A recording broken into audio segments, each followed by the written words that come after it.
When you take the most competitive production class sports car racing and compete on the best tracks in North America, you get the Continental Tire Sports Car Challenge. With just 5 races to go in the championship, round 8 takes place at one of the most historic tracks in the world, the Indianapolis Motor Speedway. With 100 plus years of legendary drivers creating racing history, what better place for the sports car stars of tomorrow to shine? The Continental Tire Sports Car Challenge, right now on Fox Sports.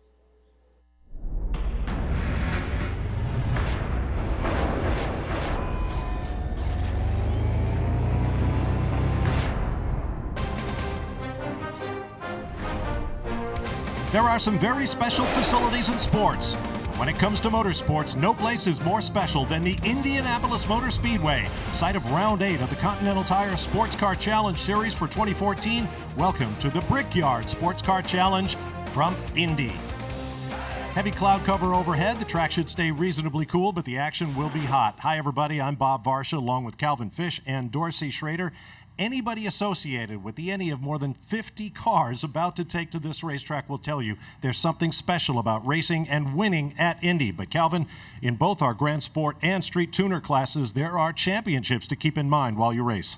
Absolutely, Bob. For any championship run, it's all about peaking at the right time. For the Stevenson Camaros, they took their 3rd win of the championship year at Canada just 2 weeks ago. More importantly, it was the first win for the number 9 squad of Matt Bell and Andy Lally, and they back it up here at Indy with a pole position. So they're hitting a hot streak at just the right time, Dorsey, and add to that this Indy configuration has changed just a little bit, and it seems to be suiting this Camaro quite well. Well, the new configuration actually could be helping the Camaro, no doubt about it. Most of the drivers don't have a lot of time around here because this weekend we share the racetrack with our NASCAR brethren. So that being said, 53 cars, 2 classes, 2.4-mile racetrack is going to be very busy out there. It is billiard table smooth and very racy. Now with more on the Grand Sport class, let's go down to the pit lane and join Brian Till. Well, Calvin talked a little bit about Andy Lally and Matt Bell. They sit on the pole. That win the last time out at Canadian Tire Motorsport Park, well, that helped them a lot. It helped their confidence, helped move them up in the championship. They start right alongside championship leader in Grand Sport, Trent Henman, but it's been 5 races since they visited the podium or had a win. That team has to get back on the horse, and they need to get back on the podium if they want to stay in this championship. Right behind those two, though, is probably the 2 hungriest drivers in the field, with Ian James sharing his Multimatic Motorsports Mustang with Billy Johnson. These 2 guys are hungry. They've had a dismal season, finally got back into the top 10 and onto the podium at the last round, and they know their championship is done. They've got their sights singularly set on one thing this weekend, and that's winning at the Indianapolis Motor Speedway. No question that spoilers could play a big role in what's about to unfold. As we turn now to the high-revving Street Tuner points, and keep in mind with 35 points for victory, those divisions between runners in the championship could be erased very quickly. And we expect that both of our class championships will go right down to the final race of the season. Now with more on ST, here's Chris Neville. Well, Bob, in Street Tuner, we always see great battles, tight battles in this class. Some of these cars making some speed on the straightaways, others making a bit more speed in the corners. And when you look back at the first half of this season, it looks like Mazda and the Porsche Cayman really found the dominant balance. And when you just look back at the last round, just north of the border, that went to Adam Isman and Remo Russetti. That team still carrying momentum from Canada, starting on pole today. And then take a look at our championship leaders, the top 3, starting a bit deeper in the field. The BMWs of Murillo and Bimmerworld starting 12th and 14th. And then the Salins came in all the way back in 16th. But the car to watch here at the drop of the green, that 93 Honda Civic. Michael Valiente behind the wheel. Typically Valiente the finishing driver in that car, but today he's pulling double duty between Continental Challenge and the Tudor Series, so he's starting that car and likely going to charge to the front.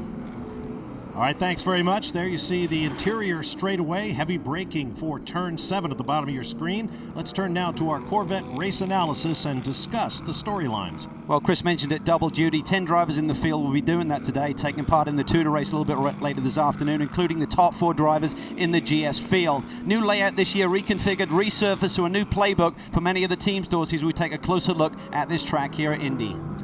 Well, the new track here at Indy is, in fact, different, as you say, 2.439 miles in length, 14 corners, with the elimination of a couple of corners between turn 4 and turn 5, and the addition of 2 corners, 12 and 13, slowing the straightaway speeds. Now let's hear from one of the front-running drivers in the championship for the Grand Sport class. Here's Eric Curran.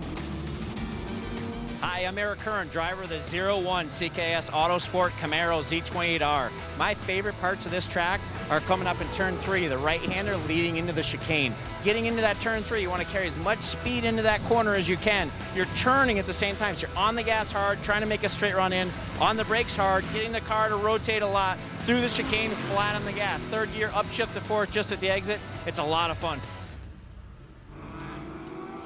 And there you have it. Eric Curran will start on row 2, sharing his Camaro Z28R with Lawson Aschenbach. Here's a look at our Continental Tire starting lineup. Blue colors for the Grand Sport class machines. And we'll have red for the street tuners. 53 total cars in the field. On board the Boss Mustang 302, number 158, Ian James will start third in the Grand Sport class. Yeah, those Multimatic Mustangs have looked a little bit racier of late, so they've got high hopes for today's race, with he and Billy Johnson, of course, starting on the second row of the grid. As you can see, that heavy cloud cover has led to very dark conditions. I'm not sure we're not going to see raindrops on this race. And that wasn't projected, Dorsey. It looked like it was going to be clear through to Saturday here in Indy, so this has thrown a bit of a curveball for the teams to really prep and maybe compromise the setup if we do see some rain here this afternoon. Yeah, there is actually a big cell that's north of here and to the west, heading this direction, so it wouldn't surprise me. Forecast chance of rain. Of course, there's always a chance of rain, but it appears to be increasing by the minute. Still a great day. Any day is a great day at the Indianapolis Motor Speedway. And this is going to be an experience for all of these drivers. Yeah, it's just fun when you drive through that tunnel and see the Indy Museum there. Yeah. Just really gives you goosebumps. Yeah, there's a electricity around here, no question about it. You walk in and everybody knows it's Indy and it's special. Lights are out on the Camaro pace car. Part of the new configuration here, turns 12, 13, and 14. This area is what slows down the entry onto the straightaway, onto the banking, if you will. Two old Stevenson teammates on the front row. Matt Bell and John Edwards in a Camaro and a BMW, respectively, will bring us to the green at Indy. Oh, and they touch! Edwards flicks to the inside, and I think he may have just touched Matt Bell there. Big move to the inside. That's Ian James, I believe. 4 and 5 wide as the brake lights flash and they head into turn 1. Wow, that was some big action at the start for sure. A little rub. It was unintentional. You never do that in the straightaway on purpose, but Edwards just clipped a little bit as he went by. Eric Cohen, a strong move up to second from fourth on the grid. Matt Bell on the getaway, and that green flag was for the ST flag. We have separate starts for the two divisions to give everybody room to race. Here they come. Here they go. Or there they go. Part 2. Look at Valiente there. He looks to the inside. Not used to starting one of these races. Normally he's the finisher for the Hart team. You notice all these fans knew exactly where to sit, watching the cars go into turn 1 off of the oval track and onto the infield. That is a funnel. You can get as many as 4 wide, maybe even 5 there, but when you turn in, there's only room for really 2. A lot more grip this year with the resurfacing of the racetrack, but again, they've got to wait and be patient to get these Continental tires up to temp. These new corners they put in that new configuration, this grip on the infield was really bad before. Now they actually have some grip and the cornering speeds are up. Heading down the back straightaway, down towards turn 7 as they spread out wide. 3-4 abreast here, down to the brake zone for turn 7. Makes it really hard if you're the guy on the far inside to know that there's 3 cars to your outside when you turn in. Yeah, you get out of the peripheral view of the side view mirror even. When you spread that far apart, you can't see, you lose them. Oh, little bang contact there. One of the LaRue brothers. This infield is deceptively tight. It looks wide open and it's pretty nice, but the racing line is really tight through here. And it's just going to get narrow as we get more and more marbles through the course of the race. The little piece of rubber that come off these tires as they're worn throughout the course of the race just makes the exit of these corners a little bit more dangerous. Well, we've got cars off. Two Astons. Couple of GS class Astons. Yeah, you can see front damage, left front the 99. Wow. Obviously he's had contact with the other Aston that's back behind it. That's Rob Eklund. I'm not sure if that was the 07 of Riddle involved. It yes, is. it is. Yeah, it is. That's one of the championship contenders that he shares that car with. So this is big drama early for Chris Wilson, his teammate. we've seen this happen so many times. Watch now. There's the same thing I was talking about. Peripheral vision that you said, Calvin. One car way to the inside. He's making an early apex right there and just nails the 07, which was on the proper race line. Yeah, and that's a guy, his teammate is running third in the points. Rum bum in trouble. That's engine. Look at that off the tailpipe. You don't see this very often. That's going to be a terminal situation. I mean, this is a former championship team, and here they are at our most recent hard run. right. Do what you can. Second in points right now, defending championship winners. Heavy accident at the end of our most recent round at Canadian Tire Motorsports Park. They were unable to qualify this car due to a crash by Nick Longy, and now more problems. To Brian Till. I talked with Nick Longy earlier in the day, and he said he just ran out of room in qualifying and that the team had replaced everything on the car. They had great faith in the fact that it was going to be fast, but this is not what you want to see at any time, especially in the opening laps of an event. Yeah, that's engine failure. That's not anything they had to do with anything they did this morning necessarily. You saw both tailpipes were smoking. That's a little ironic, but you know, that's coming straight out the exhaust, and you know what that always means. Camaro's out front and pulling away slightly. Matt Bell and Eric Curran. And then John Edwards in the 46 BMW. Well, we talk about peaking at the right time, Bob, for the 9 squad. They're coming off a win. They're coming off a pole here. They're leading the early laps. And add to that, 2 of the guys in front of them in the championship have had early drama. Now, you got to kind of wonder if there's any oil on the racetrack. I don't think so. You know, that wasn't a blown engine from where a rod or something comes through the bottom, and that was actually coming out the exhaust pipe. There was a pass for 4th place on the backstretch. Kurt Resitano getting by the Nissan of Brad Yeager. Resitano's doing a great job for Joe Aquilani's team. Used to be the truck driver for those guys and probably just itching to get his opportunity, and he's grabbed it with both hands. Doing a really nice job this year, driving alongside Andrew Aquilani. They're on board with Ian James and another of the Mustangs. He's dropped back a little bit. Remember, Ian qualified 3rd, so there's a big scrum there down in turn 1, and Ian didn't come out of it in good shape. Another look at the start from the number 6 of Andrew Davis. Oh, where do I look? Where do I go? That looks all too familiar. Wow. They're the front-running duo. Camaro-mounted Matt Bell and Eric Curran. A slight lead over John Edwards, and then a long train of GS class cars.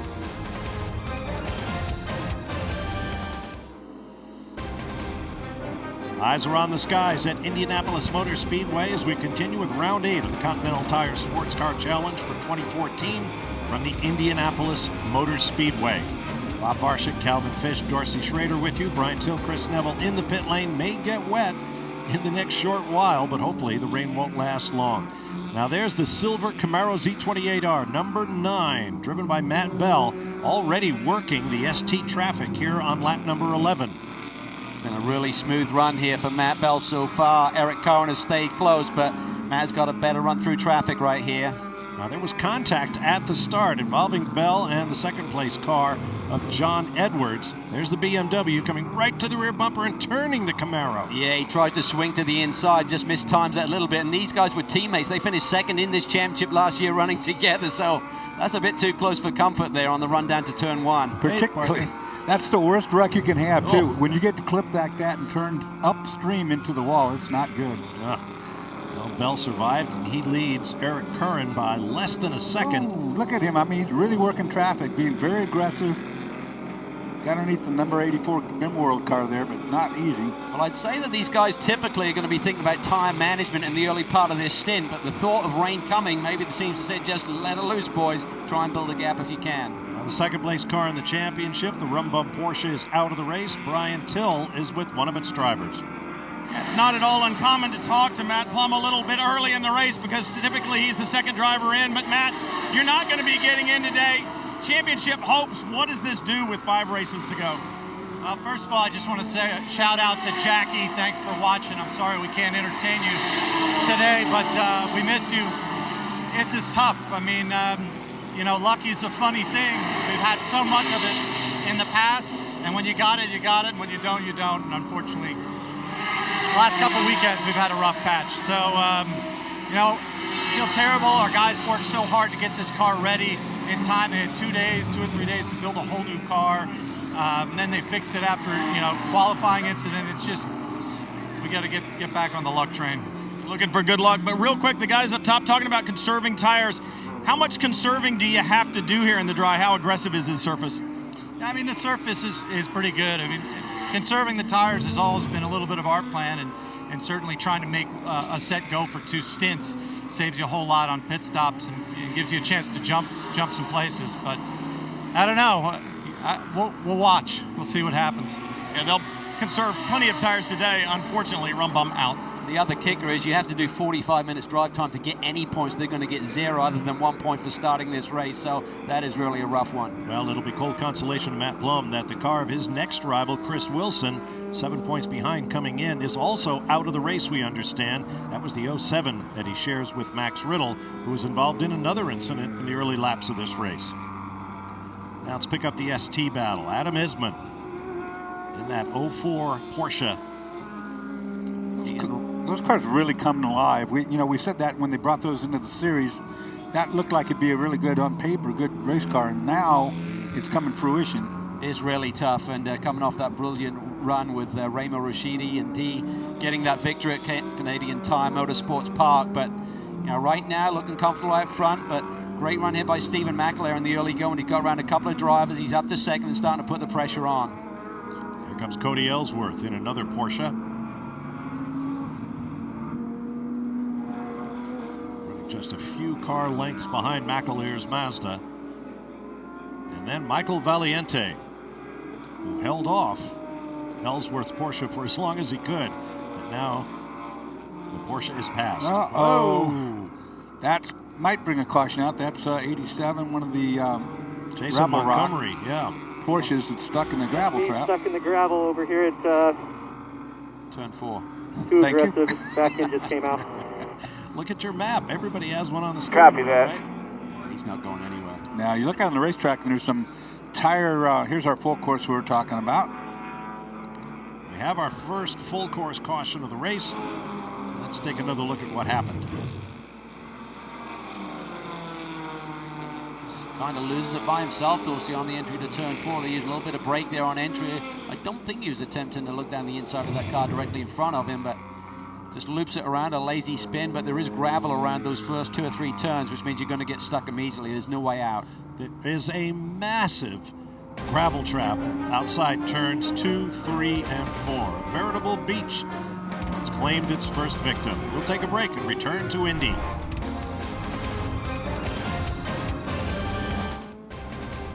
Welcome back to the Indianapolis Motor Speedway, where we are getting reports of misty rain falling on parts of this 2.435 14-turn combined IndyCar Oval and infield road course. Let's get down to Chris Neville. Well, Chad McCumbee last year sitting on pole in Street Tuner. And Chad, one thing I've heard this weekend from all the guys in Grand Sport is you got to manage the tires, you got to manage the brakes at this place. You also have to do that in Street Tuner. Yeah, absolutely. Our Mazda MX-5 and our Mod Space team our car is good on the tires, but we have had brake problems this week. Our guys have stayed late, worked as hard as I can to try to alleviate that, but it's something we're definitely thinking about today. Traffic's a real problem for us. If we can keep that thing out front, Steven's doing a great job. He's matching the leader and staying right there. So if we can do that all day, we'll be fine. If we get mired in traffic, that's when it's going to become a problem for us. So we'll do what we can. Yeah, that Porsche came and looks strong. Do you guys have something for him? I think so. I mean, I hope so. I think the longer the run goes, the better we're off we're going to be. If we can get it spread out and quit having these cautions, that's going to play in our favor. That's what we want at the end of this thing. Yeah, this team's been strong. 2 second places this year. Bob? That's right, and there is his starting driver, Stephen McAleer, a Mazda meat and a Porsche sandwich, running second to the class leader, Adam Eisman. To Brian Till. Jim Johnson calling the shots down here at Rebel Rock. And Jim, great to see you back in the car this weekend, but you're building quite the operation here. 4 cars, new drivers this weekend. How special is this to be at Indy? Oh, it's incredible. Indy's beautiful. The place is awesome. The fans are great. The team's running great. We've got 4 cars, like you said, out there in GS, ST. I'd like to thank all our sponsors for helping us do that, Ingersoll Rand, thank you. Shout out to Continental Tire. But, it's been a pleasure to be in this series and learn and get the bumps and bruises. And having a team like this at this statue is definitely not what I expected a year and a half or two ago, but the crew and everybody involved is just awesome. I'm loving it. It's awesome. He's loving it, and we're back to racing at Indy. That's right, and immediately Eric Curran in that blue Camaro Z28R is on the attack. Will he get Matt Bell at the first turn? It looks like he will. Well, he opened the door for John Edwards as well as Matt Bell defends to the outside. Look at John Edwards there trying to sneak into play as well. And that number 46 4-line BMW. Exactly what John had to do. Try to get that nose in there, force the issue. He had to back off at the last, though.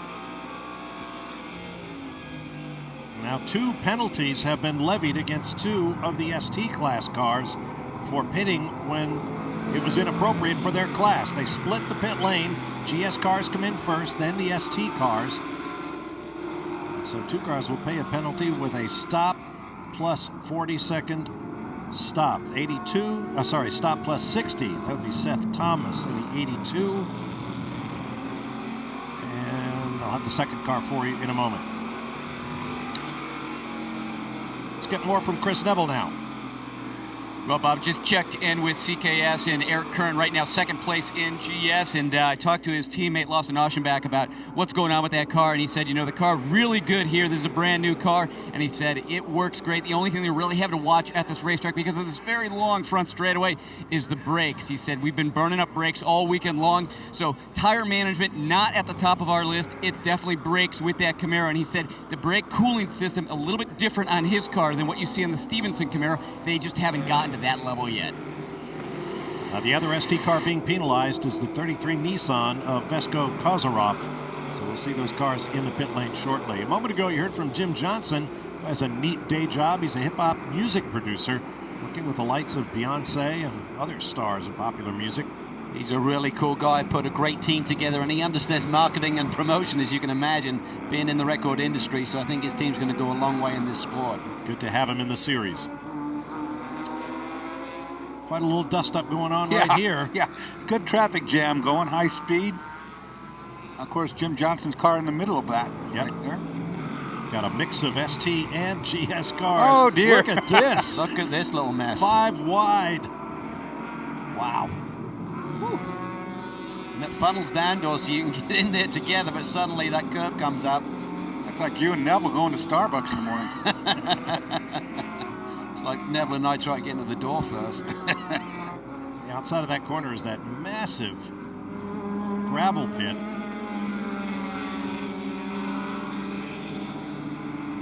Onto the back stretch. Here's the number 93 car. Got out wide off. there. That, well off. Actually, I think this is a mechanical. Yeah, I think he's cutting across here. Yeah, he's going on that outside rope. Let's see what happened here. Yeah, he just cuts across. Something like broke. Valiente. Yeah, that's too good a driver to make the mistake. And he's just getting out of harm's way, getting the car out of harm's way, and that's good for everybody to continue racing. Feast or famine for those guys, though. So they won at Kansas, and last week had a strong run going, broke a gearbox. So who knows? Could be a similar issue here today. Race of Camaros up front. Curran leading Bell. Brian with more on number 9.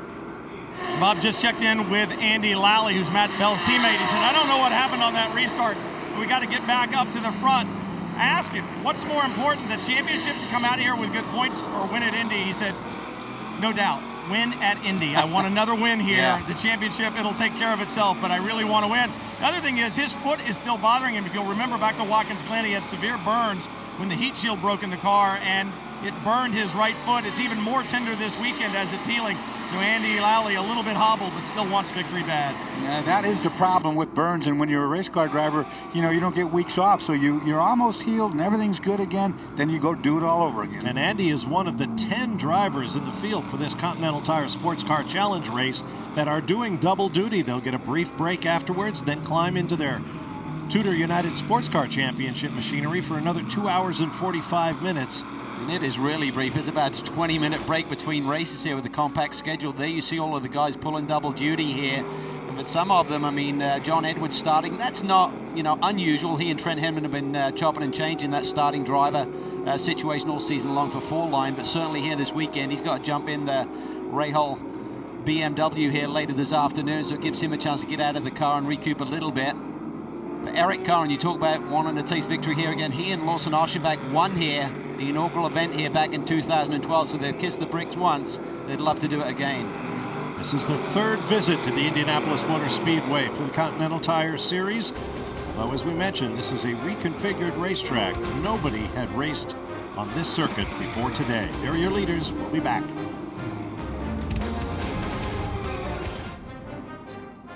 Back at the Indianapolis Motor Speedway, where the threat of rain apparently has dissipated for the moment, here in round 8 of the Continental Tire Sports Car Challenge.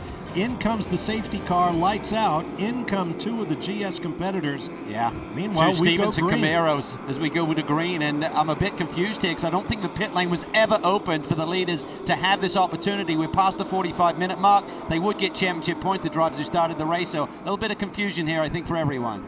I saw those brilliant green lights on the new pylon, the scoring pylon here at the Indianapolis Motor Speedway. Opened just a few weeks ago. This is the first race to use that pylon, and it is spectacular. I'll be interested to see if any of these other leaders peel in. They just want to get a good green flag lap under their belts. The other guys who came in were stuck behind the pace car, so they may have lost a little bit of team by coming in. Brian's in the Stevenson pit. And down here, both the 6 and the 9 are in. As you guys can see, Andy Lally taking over in the 9 where I'm standing right now. And there was a lot of confusion back and forth trying to figure out exactly what was going on, whether they were going to pit or were they not. They decided this is the time to do it, so they'll get in, try to take advantage. If there's another yellow, they'll leapfrog those other competitors that stayed out. I would think, Calvin, you're right that there's a lot of discussion going on, but I would assume those guys are going to come in after this green. There's Robin Liddell. Wow. There's 3 cars on pit lane there. He was on full alert, wasn't he? Let's Yeah. go, let's go, let's go. That was cool. Great shot from inside the cockpit. That's going to force a hand. It almost has to. The guys are going to have to pit. Yeah. And I'll be interested to see how it plays out. The fact if these guys, if anyone pits right now, see by doing a green flag lap versus coming in behind that safety car, gives them an advantage. The race leader, Eric Curran, is in. That makes sense for him. Meanwhile, the number 4 of Juan Carlos Leroux of the Dominican Republic will get a drive-through for excessive speed. Resitano for the lead from John Edwards. Great move down the Nice front job. straightaway into the brake zone. Tried it last lap, didn't get it done. I thought there might be some confusion whether or not those cars would be pitting. The Multimatic Mustangs are right behind them. To Chris. Well, Bob, I think there was a lot of confusion in pit lane on that last caution. CKS Camaro was also ready to come in during the caution. However, they never opened up pit lane, so this team decided to get 1 green lap in. Now doing the driver change, Lawson Oschenbach taking over for Eric Curran. Curran started this race 4th, worked his way up to 1st, even though he was trying to take care of the brakes on this Camaro. Fuel, tires, a little bit slow on this tire change, really waiting on the right side. Yeah, that right front was a little bit lazy there in getting on, so we'll have to see how this pans out as the leaders continue to circulate. I think the real key is where this 0-1 car comes out in relationship to the 2 Stevenson Camaros who pitted as we went back to green. Sliding through the 14th and final corner. Excuse me, that was 11. Here comes 12, 13. This is the new section of track that was added. Yeah, really cool. Look at this. Edwards peels in as well, so a lot of strategy playing out here. We're 56 minutes into this, although some of that was caution, not much. We got a total of 8 laps of caution so far. Great sound from that Ford V8. Edwards heads for the fall line pits. Will be the championship leader, Trent Hinman, who jumps in. These 2 drivers got split in points at Kansas due to a drive time infraction for John Edwards. He's just 8 seconds shy, so he gets splits from his teammate. 4-line team been excellent in these pit stops all season long. There's some 3-wide racing, which quickly becomes 2, and finally single file. Smartly becomes 2 and then single file. Joey Atterbury there, teaming up with Shelby Blackstock again this weekend. They ran with the Roush team last year, remember? So good to see those 2 boys back together. Good friends and a great pairing. See them run a little bit wide there. That is part of the okay track excursion. You are allowed to run over that white line on driver's left as you come out of the chicane a little bit without any penalty. And once they told them that, everybody's done it. That's for sure. I mean, if they're going to give it to you, take it.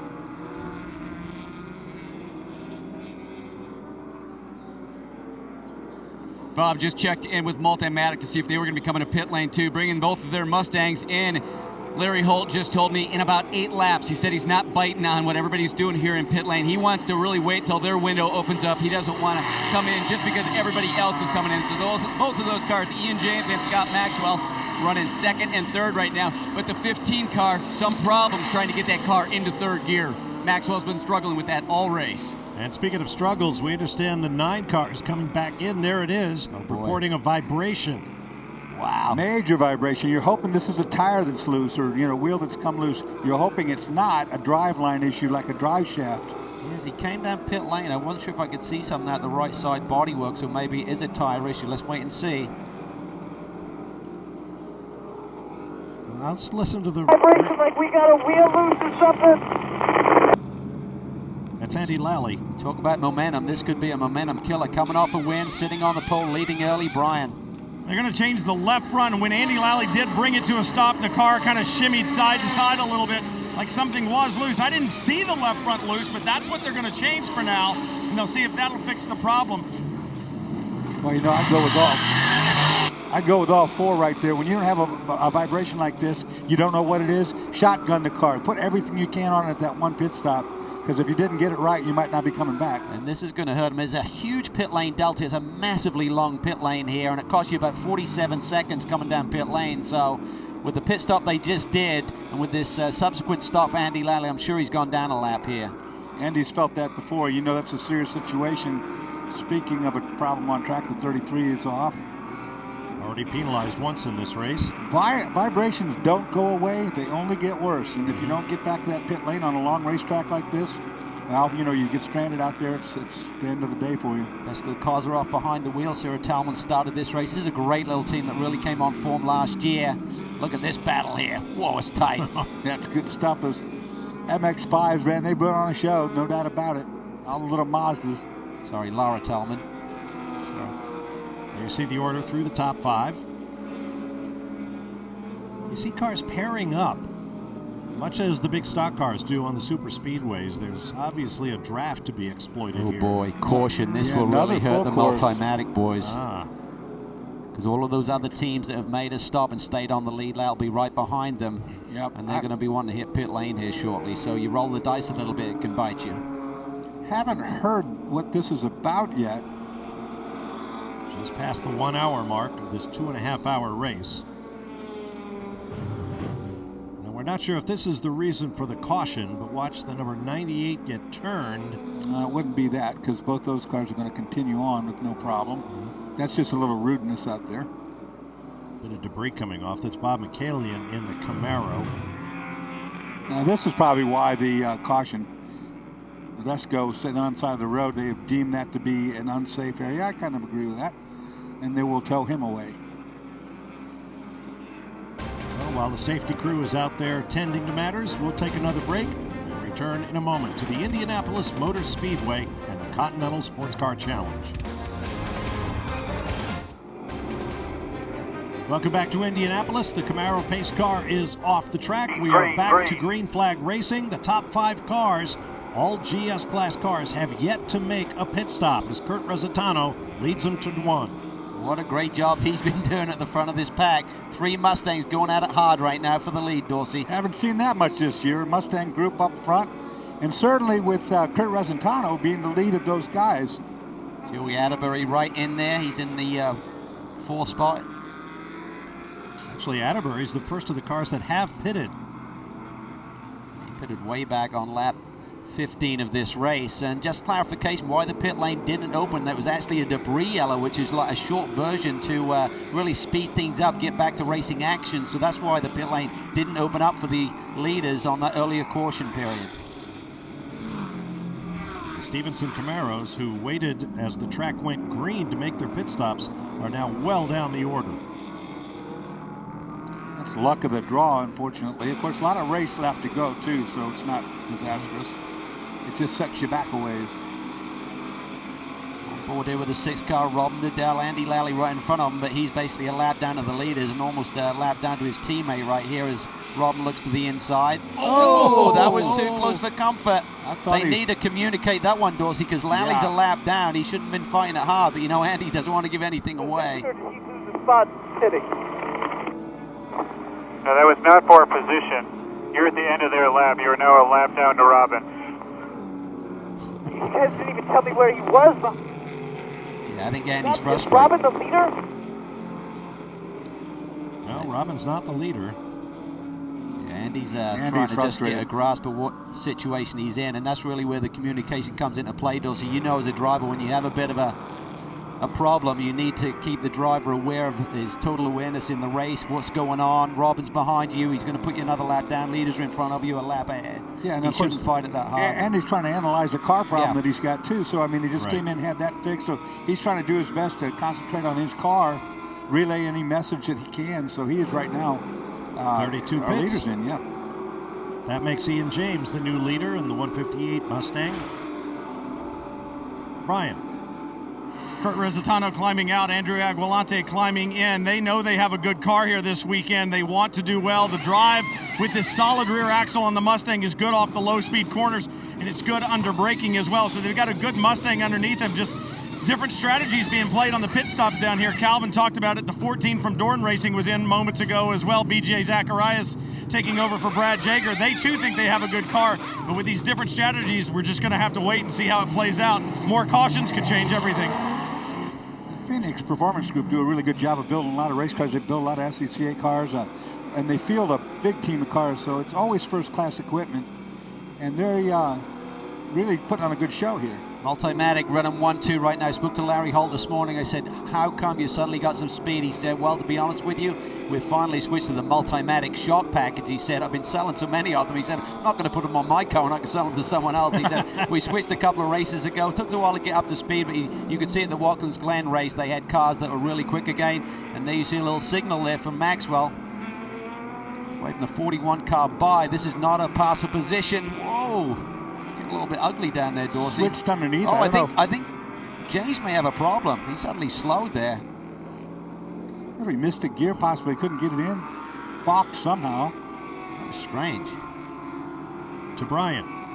Kurt Resitano just climbed out of the 32. Aquilante is taking over. Kurt, little different pit strategies going back and forth here. Some guys opting for the yellow. You guys didn't. What do you think the play is going to be? I really can't tell you right now. I was taken by surprise by the Stevenson cars when they jumped out of line, but they weren't the leader, so that's why we were kind of debating on coming to green or waiting a lap, but we just called it just a split second too late, so I had to take the green again, but it's okay. I think we're close enough within the window that the strategy should work out, I hope.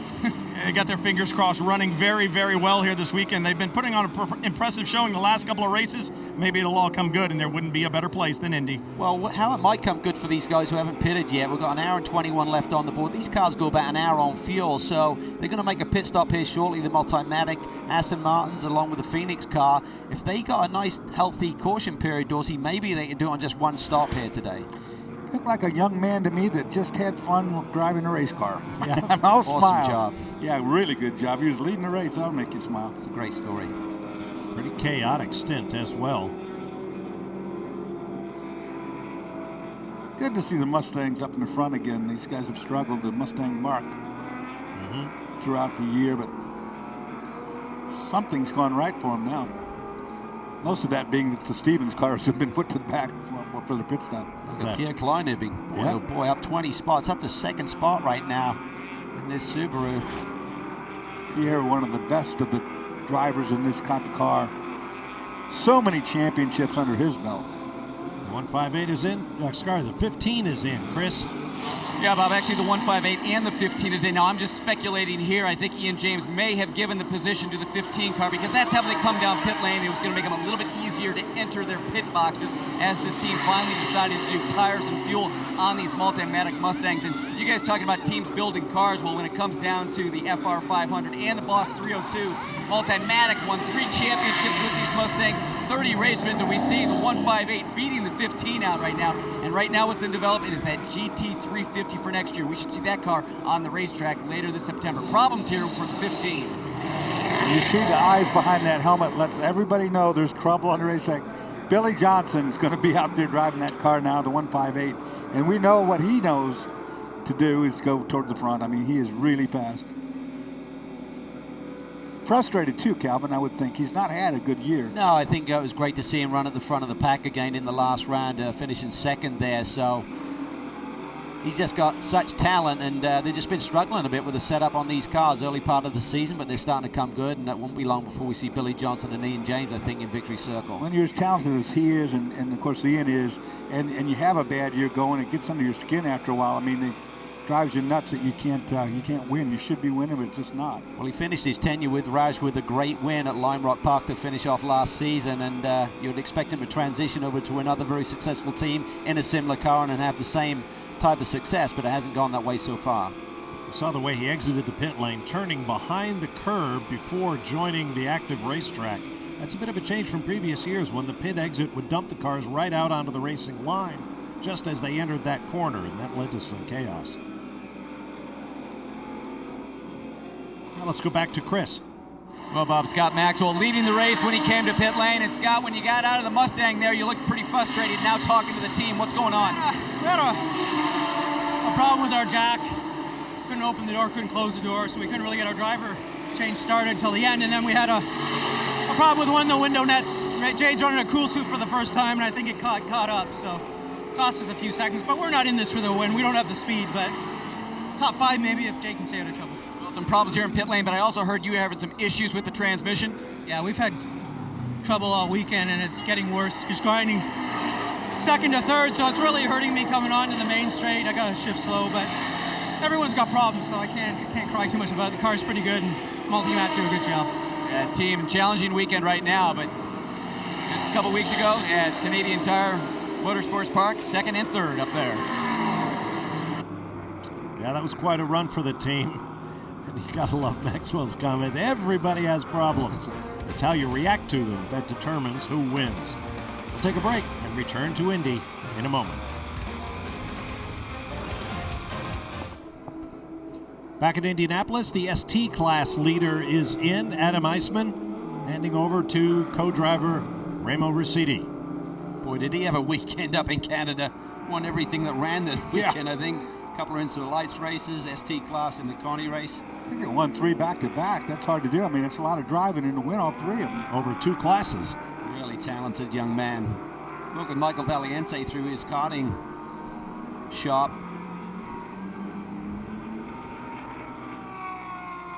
Nothing better than winning in front of your home fans. Joey Atterbury continues on the overall race lead and the lead of the GS class. Stephen McAleer now takes over in a Mazda MX-5 in the ST class. All the way up to 8th in the overall is the ST class leader.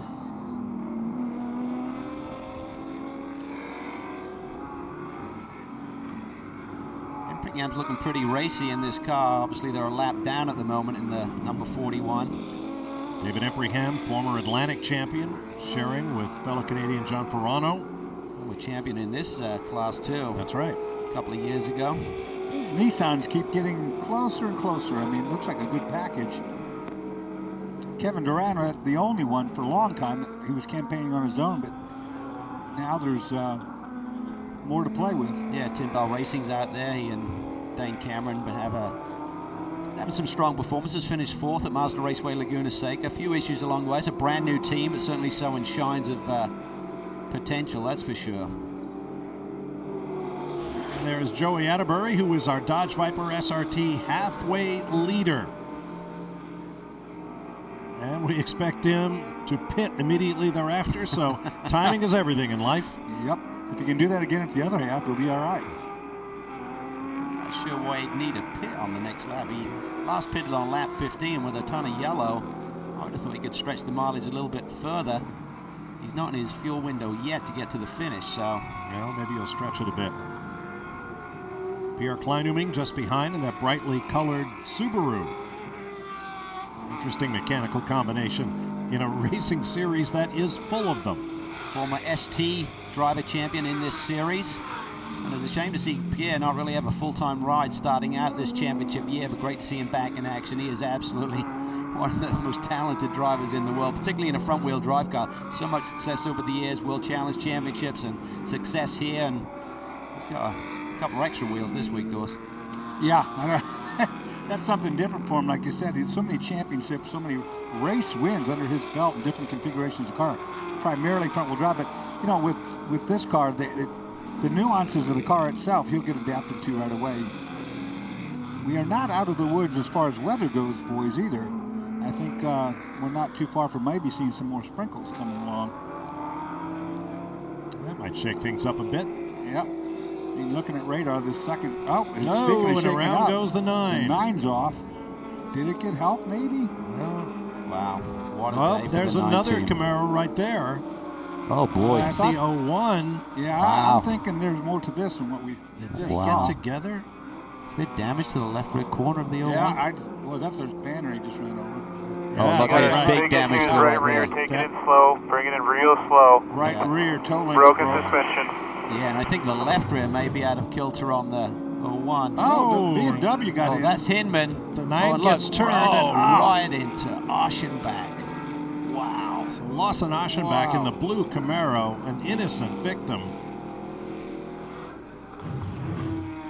Wow, that's bad for Camaro. That That's takes a out shocker. 2 really good cars. Yeah.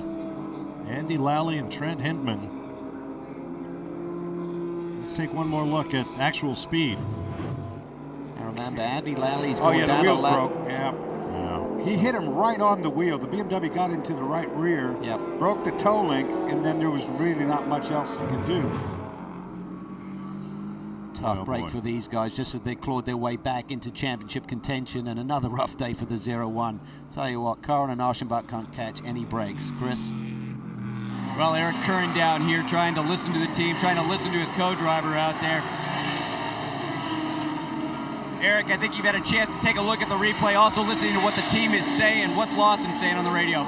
It just looked like he's wrong place, wrong time. It looks like the Stevenson car either got hit or something broke and he spun around and Lawson was in the wrong place. Looks like a pretty good hit, and I think we're done for the day. It's too bad after this CKS Team Champion Camaro has been so strong, and I led for a bunch of laps, and really disappointing. We've had a tough year, and this is not a good way to end Indy, which we won here a couple years ago. Disappointing. Sorry to hear it, guys. I'm with you, Dorsey. I think there was nothing Andy Lally could do. No, there was.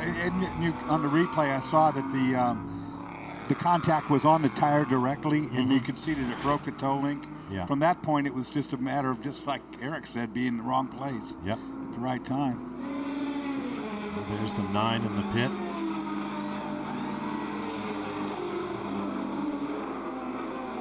'95 is in, one of the Hyundais in the class. Landy Espinlaub car.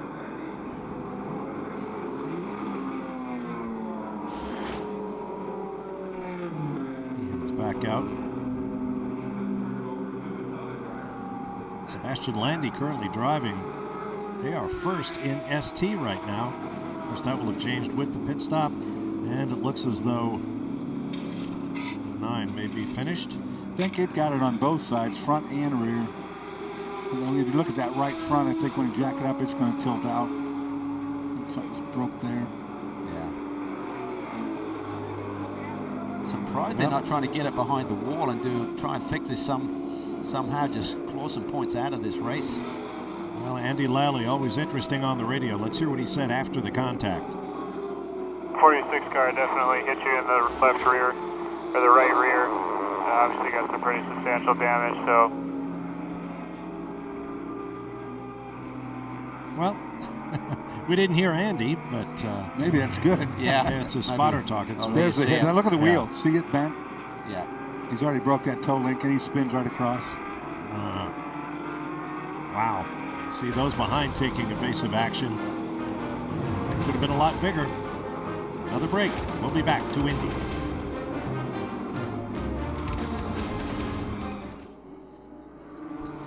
Back at Indianapolis, here's the battle for the Street Tuner Class lead here in the Continental Tire Sports Car Challenge. Terry Borchler in the nice white number 23 BMW being chased by Greg LaFouge in the number 81 Bimmer World BMW. LaFouge is third, Borchler fifth in the Drivers' Championship. And just one place behind them is Wayne Nonamaker in a Porsche. He is second of the championship, so 3 of the top 5 running nose to tail here with less than an hour to go in this race. To Brian Till. Just checked in with the Burton Racing crew and asked them about fuel. They said it's going to be an interesting final hour, to say the least. Basically what they need is a full course caution. They get one, that's all they're going to need, and they can make it to the end. Otherwise, it's going to be very, very difficult to do with the fuel that they have in the tank. They'd like nothing more to be repeat winners here at Indy. Yeah, they both pitted on the same lap, so you'd think they'd both be in the same game in terms of Bourchiello and Lafuge. Wayne Nonamaker could be in the catbird seat because he sits in third, and he pitted some 9 laps later than these two leaders, so he should be in much better shape regarding fuel than these two guys. But Terry Bourchiello, I spoke to him up in Canada a couple of weeks ago at the last round of the championship. He said, we finally found out what our engine issue was. Expect us to be back at the front, and he was very prophetic here. Car looks strong today. You see that GS class Porsche in the hands of Speedy Dan Clark. Remember that name here in Indianapolis? Here he is in the Continental Tire Series. He's got a lot of time in Cayman, so he should be pretty at home here. I spoke to his teammate Shane Lewis earlier in the weekend. He said, boy, he's right on the pace, so he should put on a strong showing here, and two great drivers running together. Now, earlier we saw the 0-0 Bob McCallion in contact with another car. He'll be getting a drive-through penalty for that as this battle heats up between Bourchiello and Lafuge. Terry's car really squirts off it does. that corner really well. Could be just the gearing. Yeah, Lafuge is taking a little bit faster entry to the corner, which gets you out of the corner slower, and that's what we're seeing right there. Lafuge under braking makes up a little ground, but Terry's able to get to the throttle before him as a result, pulls him. The number 7 of Brett Sandberg is also getting a drive-through penalty for contact. Meanwhile, the second place number 76 Subaru of Pierre Kleinubing is in.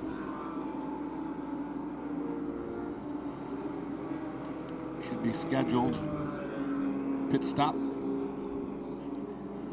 Should be good to go the rest of the way here. See if they're going to do 2 or 4 tires. Basically want to try and match the refueling time as best you can. We see other tires up on the wall, so it looks like they may be doing all 4 tires, Dors. Yeah, so far they're going on this left side. They got front and rear. Yep, set of stickers on the wall. I would think they'll go all the way around. See that rear tire changer? He flipped the air gun underneath the refueler there. That's pretty cool. Yep, going for 4 for sure. A bit tight to the pit wall there. Yeah, it is. The Jackman's having a little bit of an issue. Now here's the 9 of Andy Lally. Recall he had contact with Trent Hinman's BMW and then clobbered Lawson Aschenbach's Camaro, knocking that car out of the race. This is one of those days, though, so you've got to do whatever it takes. Try and get the car back out there. You may move the car up a couple of positions or so and score a few more championship points. Replacing that rear corner completely, and they'll put him back out on the racetrack. It's a shame, but you got to get what you can get. There's plenty of time left in the season. On goes the brake caliper with the help of a few handy fists. Yeah, hammers and such whatnot. Back to that battle in ST, we saw a little bit of a difference between Terry Bourchiello and Lafuge, how they accelerate off the corner. They're both BMWs, but different models, Dorsey, so they could have slightly different gear ratios, which would attribute to the difference performance factor. That car is tight to the wall. Those mechanics are slaving over there. Here's that battle. It's really good. The 1 Series up front, the 3 Series BMW right behind Terry. Look pretty equally matched for sure. I mean, you see differences on corner entry and exits, but Lafuge giving him a handful, that's for sure.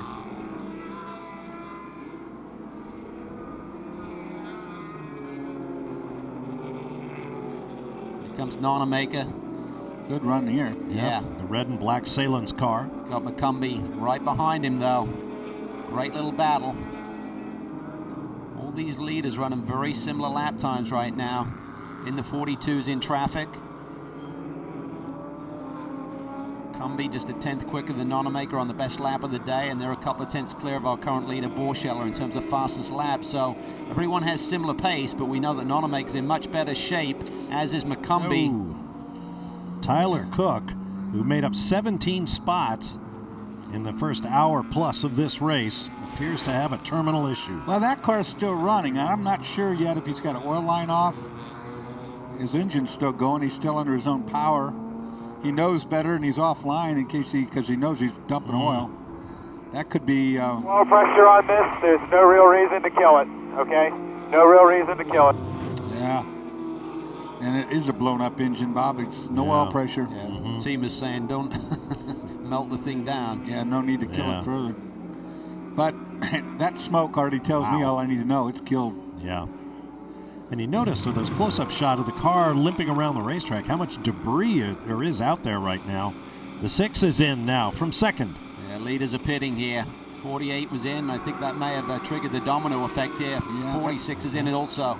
They're cutting it close again, Calvin. 52 minutes left, but they can do that. Remember, the 48 is going to need more fuel here, so we have to wait and see if that delays their pit stop and costs them some track time. As the 6 arrives in pit, Brian Till awaits it. Left side tires going on. Interesting, I don't see right side tires laid out. Fuel going in, and this could be a strategy of left side only. In fact, it is. Only left side tires were changed. Fuel going in. That Camaro will be back on track here momentarily. I thought he was going to shut the lid on the fueler. Yeah, and they're waiting on fuel a long time, so I think they could have changed those right sides in the time that they took to top him up. So may have saved them a couple of seconds. You never know. Saw the fuel filler pipe well inside the trunk area for safety.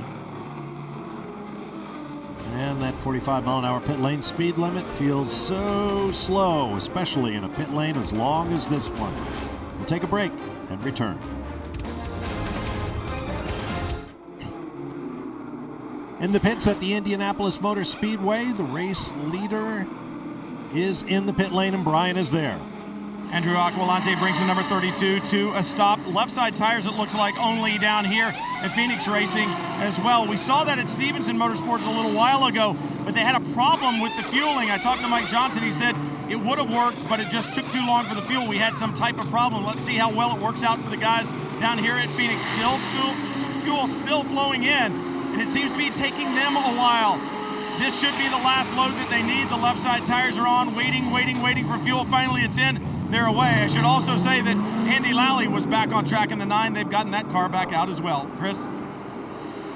Well, Brian, the 15 also in. Jade Buford taking his opportunity to do his final pit stop. And also the 158 was also in the last lap. That was Billy Johnson bringing his Mustang in. So this team finally cycling through their final stops. And they've just been going left side rubber on both of these Mustangs. That's a strategy that they used at Mosport to gain some track position. They're trying it here today. Saw the left side change with only 5 left-hand turns and 9 right-handers. It's the left side tires that take an awful lot more energy through them. And this track, the teams are reporting, is tough on tire wear. It certainly is, and has to be managed, but Rob Liddell here looks to be in pretty good shape. So that call by Mike Johnson when we had that caution and they brought the cars in, immediately went back to green. And then just doing 2 tires. Didn't quite work out, he said, because of the fuel taking a while to get in, but they have the lead and they should be done in terms of pit stops for the day, Dorsey. So Stevenson on a roll, going for their 4th win of the year. Past Dylan Murcott in one of the ST class cars. Again, the top of your screen, blue means a GS class car. The gold is the street tuner division. Well, chicane there is flat out, Dorsey. Yeah, just right those curbs and just part of the straightaway. It's pretty cool because the guy will hit that with the unloaded front tire and then raise the tire up in the air and carry it, drag it across the next group. It's fun to watch. Robin enjoys about a 6-second lead right now over this car, this blue and white machine of Shelby Blackstock, number 48 4-line car. They pitted on the same lap, as did Trent Hinman, who currently sits in 3rd, our championship leader. So everyone on the same strategy. There you see Trent right behind Shelby. They're good friends, and be interested to see a 4-line try and force Shelby to give up that track position in terms of the championship. That's exactly what my question to you was going to be. Okay, you're the team manager. What do you do? Well, I think they'll wait a while unless Shelby is holding Trent up, but right now he seems to have pretty good pace. You never know, because that position you're giving away can suddenly become for the win, and that's a whole different deal. Right. You want to win here at Indy. It's a special place. Couple of terrific young sports car drivers. And the field is full of them in the Continental Tire Series. I know you're a big fan of his mum, Dorsey, Reba McIntyre, and you got to be a fan of this young man's driving ability too. What I like about him, he's jumping around. He's done some single-seater stuff as well, and he's going quick in those cars. He's really learning the trade. That's Shelby Blackstock we're talking about. Yeah, that's the best thing you can do for not only your career, but to learn the sport is to diversify. Go out there and do open wheel single seat stuff. Get out there and mix it up with these guys and heavy metal, if you will. Here is Pierre Kleinubing, currently 4th in the overall and the GS class. As you can see, they've gained a lot of ground as we come up on 41 minutes remaining in the event. Great run for that group. They'll be happy with that. Absolutely. It's the number 5 of Chad McCumbee in the ST class Mazda. There's Dane Cameron in the number 28. Good run for those guys, Tim Bell and Dane. They're up in the 5th position right now, but Dane will need to hit pit lane one more time for fuel here today.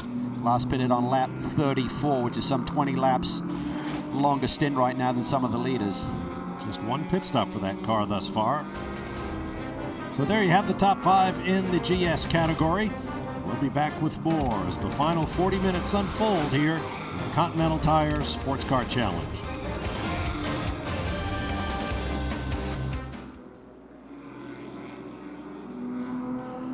Back at the Indianapolis Motor Speedway, and the ST lead has changed once again. The number 23 of Terry Borcheller leads the 81 of Greg LaFouge.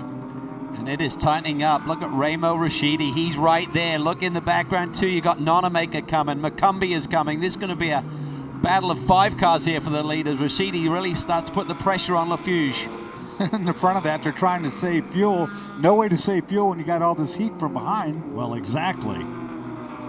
A lot of talk between the cars and the pits about saving fuel, but when somebody's right behind you, and it's not just one, you know, you're going to lose 3 or 4 positions. Look at the raindrops on that lens. The rain fell still pretty sparsely, but it's getting stronger. We're in the middle of a little system right now, and it's going to move through pretty quick, but it could get very wet, too, for that matter. This could be a savior for Borcheller and LaFouge because those Caymans right behind them have about 10 more laps of fuel on board. So they should be in pretty good shape here as Rashidi goes to the inside. Looks to the inside anyway. That's the 4th car in picture right now.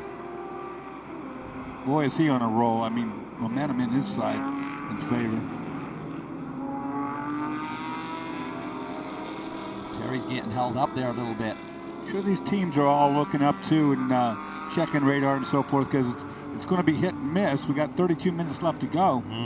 If you're tight on fuel, Bob, if it does rain, it slows the pace. You're not on the throttle as much. That saves a lot of fuel. I mean, Borcheller has been debating with his team whether he should lead this race or sit behind LaFouge and try and get some drafting and save a little bit of fuel. But at one point, he got on the radio and said, he doesn't have the pace of me through the infield. I'm losing too much lap time if I sit in second. Look at this. Oh, that's the 9. Remember, Brian told us that the 9 had been repaired for the contact, come back out. Now Rashidi making a bid for 2nd place around LaFouge. Doing it the hard ways out in the really dirty part of the racetrack. Now he's on the line. Look at the marbles out there. Nonamaker now looks to the inside as well. LaFouge is feeling the heat. And there's McCumbee in the blue Mazda. Oh, and they're just right on each other. Rub there. Right-hander coming up. Wow, Rashidi opens the door. Can Nonamaker go as well? He's going to try to get up in there. Look at this. McCumbee gets to the inside of Nonamaker. This is awesome. That's for position as well. Now, can Nonamaker take it back here? I think he can. I think he can, too, as McCumbee goes just a little bit wide. And he'll get pushed out even wider here, I'm sure. Yep. Good racing there all the way around. Yeah. Guys heads up working that infield right-left combination. Remember, they got GS cars pulling up from behind trying to get by. Good stuff here. Borcheller able to open a little bit of a gap. Cumbie working the inside again, trying to get that little Mazda up in there. I don't think this light rain is going to affect things much, and it looks like the sky is lightening to the west. So it shouldn't be much of a factor, he said. Yeah. Well, the worst of it's south of us, so we're good there, but they could just get this sprinkle. Just trying to see what sort of pace Rashidi has now as he clears LaFouge and chases down our leader. What Borcheller does in response. Yeah, Borcheller's got the speed, but he can't use it. I mean, that's just gonna get worse the longer it goes. Borcheller and his teammate Mike Lamara had a pretty interesting weekend in Canada at our last round. Lamara knocked into a big spin, taking out trackside signage. And they had to fight their way back from that. Wound up 8th in the race. It is a dirty racetrack right now. You got to really mind your manners when these passes start to happen. which we assume they will as we're getting out of time here, you know, you're going to have to watch where you put your car so you don't get yourself in trouble. Now that number 7 Porsche is a GS class car. That's Brent Sandberg, one of Jim Johnson's team cars. When you're in this position, when you're coming through the slower class in a field, you just got to treat them with respect. These guys are battling for a win here, so right. You've got the speed, but you just want to pick your passes carefully and not ruin their race. Now Sandberg goes by on the straightaway, and here he'll take the ST class leader. Everybody racing nicely. Yeah, you see him running the windshield wipers every once in a while, so it's still a little sprinkle. Terry Borscheller on the radio talking about what should I do? Should I try to win or lead or go to fuel conservation? What do you want me to do? Back to the GS battle now. There's the 48 of Shelby Blackstock running in 3rd. He's dropped behind Trent Hinman. When we last saw this car, he's up in the 2nd spot, so his teammate has got by him. What's his teammate saying, Chris? Well, Calvin, his teammate for the past 2 years at Roush, obviously happy to be back with this team because you and Shelby weren't together for the first half of the season. But right now, running up in the top 3, it's got to be good to be back with them. Yeah, no, it's definitely fantastic to be driving with Shelby again. Been missing the first half of the season with them. You know, it's good to be back with Fall Line. I just wanted to thank Starstruck and Shelby for giving me a call and having the opportunity to come out and drive a fast car here. A couple laps ago, you guys were leading the 46. You gave up that position. You guys trying to work together, or is the 46 a little bit quicker? Yeah, well, Trent is in the points lead right now, so the points are the most important thing for Fall Line. So we're going to try to draft him. I know that 46 car has had some good overall speed here while we've had a really good race car. I'm just hoping that Shelby keeps it up there, and hopefully we can chase down that Camaro. It's a whole lot of horsepower with 7 liters. And Bob, you were talking about that rain. It seems to be letting up down here. The pavement really never actually got wet, so I think these drivers, they've been slick, but it should be drying out now. All right, thanks, Chris. That's good to hear. Blackstock's got his own piece of racetrack right now. Trent Hinman up ahead, Pierre Kleinubing rested behind. We'll be back to Indianapolis.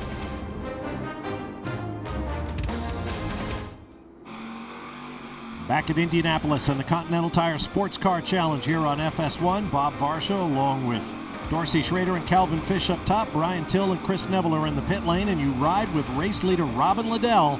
Andrew Davis started the car. Liddell has it in position to pick up a potential 3rd win on the season as the running order scrolls across the top of your screen. Robin's been doing a really good job here, Bob. Stretched his lead out to about 7 seconds over Trent Hinman. Now to the ST battle, and there you see the new leader in class, the 04 of the new dynasty in class, Remo Rusiti and Adam Eisman. They are out front after a pass on Terry Borcheller's fuel-starved BMW. Let's take a look at the pass as it happened and listen to Terry Borcheller's advice from the pit lane. Do I let him go? Yeah, let him go. We're a little bit down on fuel. He's charging. He's got a ton of fuel more than you. Draft him. Draft him as best you can. We can make it, but we're right on the bubble. You saw the speed the GS cars have as they overtake the ST machinery. And as you pointed out earlier, Dorsey, you can't always count on the ST guys in a race of their own from watching what's coming up from behind. Yeah, that's for sure. And this is a tough game that Terry's playing right now. How fast can you go? You got to go fast enough to stay in the draft, you know, and try to get that advantage if you can. And then at the end, is there anything left to try to mount a charge with? Yeah, he's really canny, though. I heard him radio communications say that he's on fuel map 2, so I assume he's been saving at the same time. And look how tight the championship stands as they run. And keep in mind, not on that screen are the ST class leaders, Rusiti and Eisman, who are just outside the top 5 in points. And if they can pick up another victory here today, they'll be in great shape. There's Will Nonamaker in 2nd. Let's go down to the pit lane and hear from him. And Will Nonamaker watching his brother on the racetrack right now. And Will, one of the big questions out here is who can make it on fuel and who can't. How are you? What position are you guys in? We're in excellent shape. We waited till we can make it to the end, even if it went full green. And so I think we're in great shape. And you guys are in a good spot for this championship, too. And one of the big questions today is championship more important or a win at the Brickyard? Oh, I think you definitely make sure you keep those radiators clean at the front. But it's really close up front. I mean, you can't ask for anything better. I think there's BMW, Porsche, and Moz is all in the top 5. but what about a win at the Brickyard? Would you rather take that or the championship? Well, right now the leaders were racing is Foss, and he's back in 7th, so it's still a long ways to go in the year. You still got to get points every race. Yeah, and it's really loud down here, guys. Clearly, the driver can't hear the question, but boy, have I been in that position before. Well, I don't have that excuse for mixing up Will and Wayne. Now and Papa Joe, who's on the track as You well. don't have an excuse, Dorsey. You just never listen. That's not good. Here's an interesting fact. They've told Terry Borcheller that he's almost good enough on fuel now. He's almost saved enough to be able to race the rest of the way. To get back on the button? He might be getting in his window now to be able to get back on the button. Oh, look at this, the 28 car. Yeah. I bet he ran out of fuel, boys, because that was lap 34 when Dane Cameron last hit pit lane. That's a long stretch here. That's I a think shame. they may have just rolled the dice a bit too far. Yeah. 37 laps. Corner workers are going to push him to a safe area, but they do not have to push him to his pit by any means, nor will they. Those Nissans are coming in class. Yeah. In fact, in both classes. So there's the ST leader, and there is the second place car. So we'll see what Terry Borcheller decides to do. If he can pass, if he can catch the ST class leaders. We'll be back.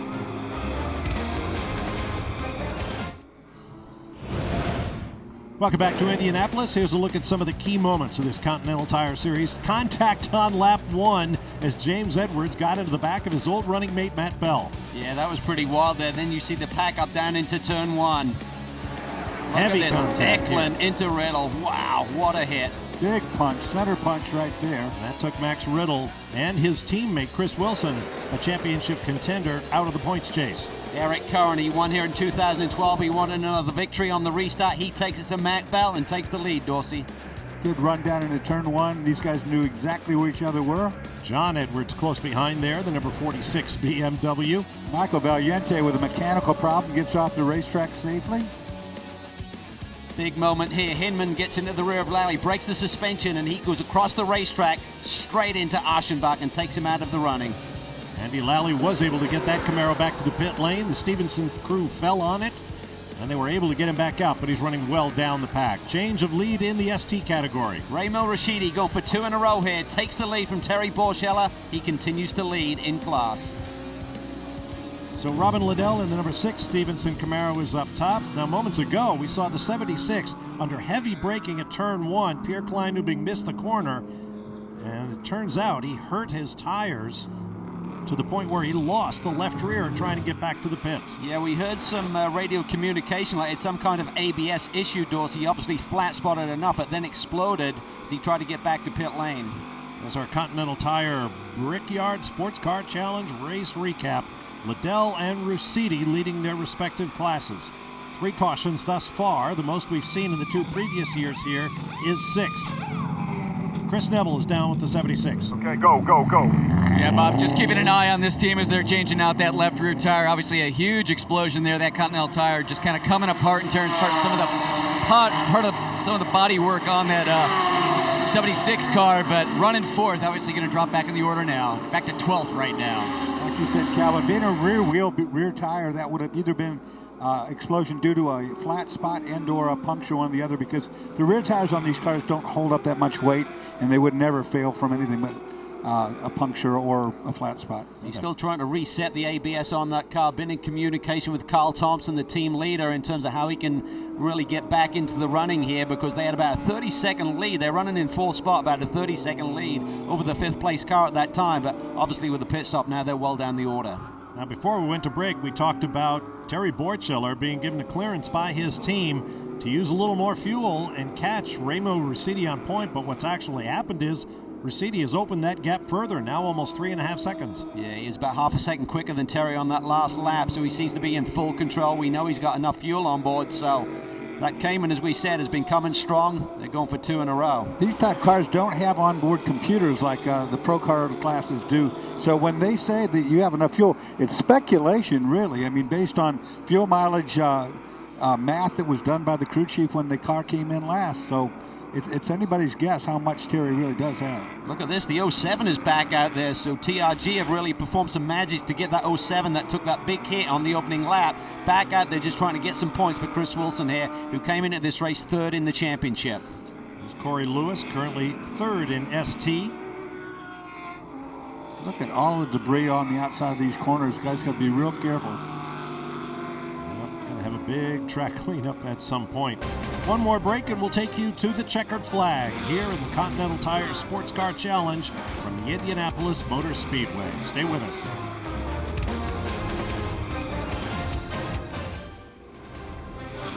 Back at Indianapolis, final minutes ticking away in the Continental Tire Sports Car Challenge. This is the battle for third place in ST.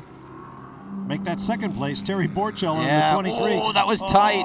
And once again, he had to ask the team whether they wanted him to try to keep Corey Lewis behind him or save fuel. They told him, do both. Yeah, they were as clear as mud on that one, I tell you what. This Berg Racing Cayman, that's been really strong in recent rounds, and let's have a listen to that radio. What do you do with him, Peter? You want me to race him or let him go? Run just enough pace not to give him weakness, but run as much pace as you can while saving fuel. Don't show the weakness, but save as much as you can. We're on the bubble. Don't show the weekness. Yeah, right. But save fuel. Oh, right side tires off. Terry's driving the corners as hard as he can right now, Calvin, trying to keep the Porsche behind him. But let him go if you need to. We can't fight. Look at Nonamaker coming. This is important. I mean, another position or two here for Nonamaker. He could take the championship lead tonight. Oh, yeah. Foss is now up to 7th from when we did an earlier look at the points when he was 8th. That was the leader going out the bottom of your screen, so actually this fight is catching up to Remo Rashidi. Oh, this is going to be a Cayman 1, 2, 3 in a minute, I think. I think you're right, too, because I think Terry's in trouble. You know, he's been conserving, but I don't think he's got enough in this condition. Oh, it's got to be so frustrating. Apparently the crew told Terry Borchiller, who has a big drawer full of national championships, to let him go. Yeah, he lets him go. Does he got to let Nonamaker go, too? And then everybody behind him. Exactly. At some point, you got to do something. Yeah. And third place is the number 50 machine. Brian has more on him. You look at that Berg Racing Cayman, and you got to give credit to John Weisberg, who runs that team and owns that car, stepping out this weekend to put Cody Ellsworth and Corey Lewis in there. Talked to him earlier this weekend. He said, it's just time to put the young guys in. I know how fast they are, and I know what this team can do. We're going to put a little younger talent behind the wheel and see what kind of result we get. They ran so strong at Watkins Glen, but then had a problem a little bit later in the race. When they damaged it and lost the windshield, they had to drop out, but big things on the horizon for them if they keep that pairing. Yeah, kudos to the team for putting those two young drivers in. Darn young guys. Taking over the world, Dorsey. Yeah, I know they are. Shelby Blackstock is in a GS class car, so he'll pull away from Lewis in the Porsche. Let's not forget, Shelby won the first round of the championship at Daytona. Didn't win it on the road, but a subsequent disqualification of the car that did win bumped T and Ashley Freiberg up to the win that day. There's Rashidi. Boy, what a year he's having. I mean, that guy's got the momentum going. Well, they kind of came out of nowhere in our previous round at Canadian Tire Motorsports Park, Mosport, just east of Toronto, Canada. And now here they are, running strongly again and get ready to make it 2 in a row, in addition to what Rashidi did in the other classes. Look at Terry here. He's running this GS car really hard. They got a lot more weight, Terry. They'll beat you up. Yeah, it wouldn't take much to send him flying there.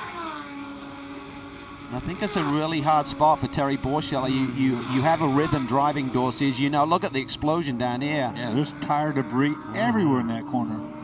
You see everybody zigzagging their way to avoid it. May have been from Kleinubing's car who suffered that huge flat spot and subsequent puncture.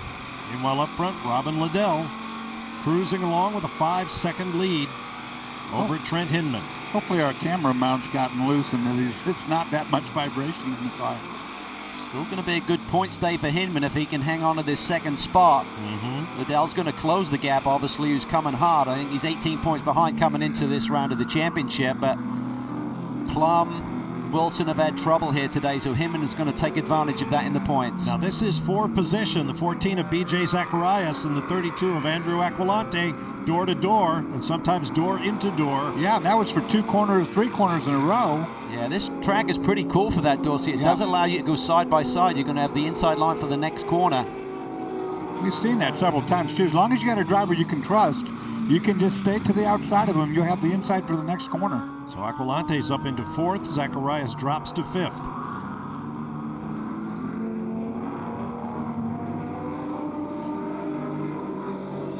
This is the corner that you really need to have those tires underneath you. If you've used them up earlier in the stint, this one will really hurt you getting on this long front straightaway. Yeah, so critical. You got to lift there, and you lose the whole momentum down this long front straight down into turn 1. Looks like maybe the 14 has some problems. The third car in line there, some wobble at the back that Zacharias is dealing with. We're hearing Terry Borscheller saying he's running out of fuel. Oh boy, the engine's sputtering. Still over 3 minutes to go. Just a couple of laps. The longest 3 minutes of Terry Borcheller's day. He is going to be frustrated. You can only usually go about 1 lap when that starts happening. But it's 4th, 3. You need clear-cut information, Terry, and I'm not banging on the team here at all because maybe they don't have totally accurate information either, but they weren't really clear on what they wanted Terry to do. Yeah. You know, they saying slow down, save Very fuel, and then we heard there. the next moment, speed up a little bit, go get him. Well, Terry, I mentioned, has a number of championships. He's a man of great personal faith. Yeah, he's off pace now, like he'll be headed for pit lane. He leads invocations, conducts chapel services. Great guy. I had him as when he first started his career back at Skip Barber Racing School, and Terry has been at it for a long time. Problem is, it's not just a quick splash of fuel, it's the time down pit lane. When he hits pit lane here, hits the speed limiter, it's going to cost him over 40 seconds to the rest of the field who are on full speed down that front straightaway, plus the stop for a splash. It's massive. Number 6, Robin Liddell. And the car started by Andrew Davis. We'll see the white flag this time by. Just short of 2.5 more miles to go. Came into this round of the championship 18 points behind the leader. They'll cut it by 3 here tonight if the positions maintain as they are right now, with Hinman, the championship leader, running in 2nd spot. So many cars up and down the field showing the scars of battle. Right now, the number 6 is relatively unscathed. You put the thing in the front and keep it up there all day, that's what you get, a nice clean race car at the end. Showing the strength of the team and this Camaro. For this car to have their 3rd win of a very competitive championship season is remarkable, and 4 for the team. With the 9 car getting that win in Canada. 2.435 miles is one of the shortest laps that we'll see all year for a field 53 strong like this one. So you can imagine why we've had so much contact, so much attrition, so much debris on the racetrack. This has been hard fought. Hinman hasn't given up. Here we see our leader in ST, Remo Rashidi, doing a great job stretching that lead a little bit over Corey Lewis. So close. Wow.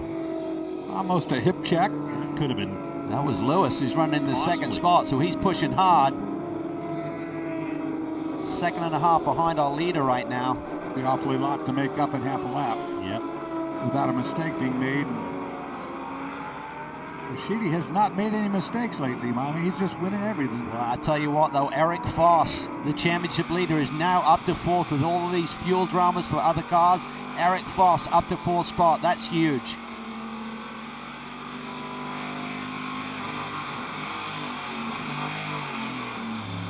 Big rumbling Chevy V8. Just a couple of corners to go now for Robin Liddell.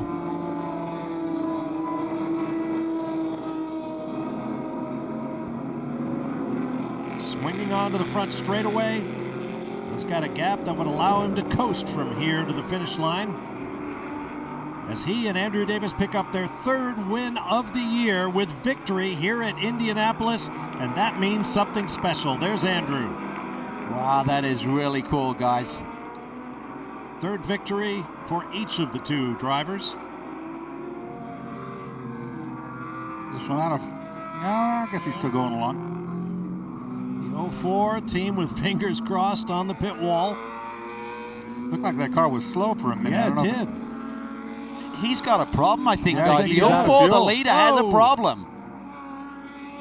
And he's that was got a the ways to fingers go. crossed. That was Maybe he's turned- out of fuel here. He's got 4 more corners and a long way to go yet. I thought I saw some smoke from the back of the car. Wow. I mean, I thought he was slow back there a while back. Well, Corey Lewis was only a second and a half behind him, so I'd have to assume that there he is. There's Corey Lewis who's going to come through. He will take the win. Holy cow. In the most dramatic fashion on the final lap. Wow. What happened there to Ramo Rashidi? He should have been good on fuel, He should have been good on fuel, but, that was weird. It looked like he was still under some sort of power of his own. Big There's the class-winning car. Wayne Nonemaker also got through to finish second. Eric Foss to third. And there's the 04 of Rashidi, still going very slowly. Yeah, so it's not a fuel issue, I don't think. Wow, what a shame. Devastation. So close to a win at Indianapolis. So Eisman there just can't believe what he's looking at. Won't Fifth forget in that class. one. Dejection. Wow. And he doesn't want to go any farther. Might not be able to make another lap, depending on what the problem is. There's Robin Liddell. A nice Friday on one of the fastest pieces of road in the world, the Indianapolis Motor Speedway. We'll be back for post-race. Back at the Indianapolis Motor Speedway, where the rain basically held off long enough to get round 8 of the Continental Tire Sports Car Challenge in. Round 9 will come your way from America's Nürburgring, Road America in Elkhart Lake, Wisconsin. So join us for the Continental Tire Sports Car Challenge Sunday, 17th of August, noon on FS1 Eastern Time. Down to hear from our winners. First, here's Brian. Down at Stevenson Motorsports, Robin Liddell. Come here. Robin doesn't want to be on television. He's walking away from me. I grabbed him. Hey, you won at Indianapolis. How special is that? Think about these races that you've won this year. Sebring, Watkins Glen, and Indy. All of them have some pretty great history. Yeah, 3 of the best tracks in the country, and obviously with this super schedule they've pulled together, it's really a privilege to come to these great events this year again, and obviously very happy. This is one that eluded us with the GT car. We came very close, had that wet race where we were leading and we tagged the walls. We came in the wet, if you remember, and then a couple of other times I think we finished second last year. So very happy with the guys. I mean, to bounce back from Mo Sport, Andrew did a super opening stint, got the car up to third, and we just kept moving forwards. The guys did a brilliant job, great strategy, and thanks to GM and with this C28 program, Stevenson Motorsports again, impeccable performance by them all weekend. Congratulations on a win. Yep, it's a whole new championship in GS. Here are the points. Well, Edwards and Liddell, you can see there they're 15 points behind Trent Hedman. Davis obviously tied at the hip of Robin Liddell. Great win here, but Hedman has a big day for him. Second spot, he'll be happy with that. Now to Chris Neville with our ST class winners. And Cody Ellsworth and Corey Lewis. Boy, Corey, you got out of that car, it looked like a little bit of shock on your face. Obviously running second there, coming around that last lap, and you saw the 04 running out of fuel. What was that like? I couldn't believe it. There's no way. Were we going 3 wide? Am I seeing something? I'm yelling through the radio, hey, is that 04? Is that 04? I can't thank everybody that made this possible for me. Coming out a ride that we thought we had, and unfortunately got bumped out. I got to thank Redcom, Color Track, Berg Racing, it's the Continental Tire. Catch your breath, man. You guys get your first win in Continental, and it's at the Brickyard. Congratulations, guys. So it was fuel that caught out Rusidi and Eisman as we check the points in Street Tuner. And you take a look there, Eric Foss on top, but the man on the move, Wayne Nonemaker, he's really in the championship now. Jeff Mosing 11 points back, and then 20 for Tyler Cook and Greg LaFouge. So from here, it's on to Road America, an even faster track than Indianapolis for these cars. Should be pretty exciting stuff. Yeah, it's a beautiful race circuit. I think everyone in this field will be licking their lips going there. As you said, Bob, it's like America's Nürburgring. It's up and down, has a lot of straightaways, has some slow speed corners, great overtaking opportunities, Dorsey. We expect to see a lot of action on race day there. Always up there, 4-mile track. It's the biggest track these guys run on. It will be a good race up in beautiful Wisconsin. Yep, absolutely fantastic track. And once again, it's coming your way Sunday, August 17th, noon Eastern on Fox Sports 1. Thanks for joining us from the iconic Indianapolis Motor Speedway for Round 8 of the Continental Tire Sports Car Challenge here on Fox Sports. For Dorsey Schrader, Calvin Fish, Brian Till, and Chris Neville, I'm Bob Varsha. There's a beautiful look at the beautiful new state-of-the-art scoring pylon here at Indianapolis. We may have just beaten the weather. We'll see you next from Elkhart Lake, Wisconsin. Enjoy the rest of your weekend. We'll see you next time. For now, so long from Indianapolis.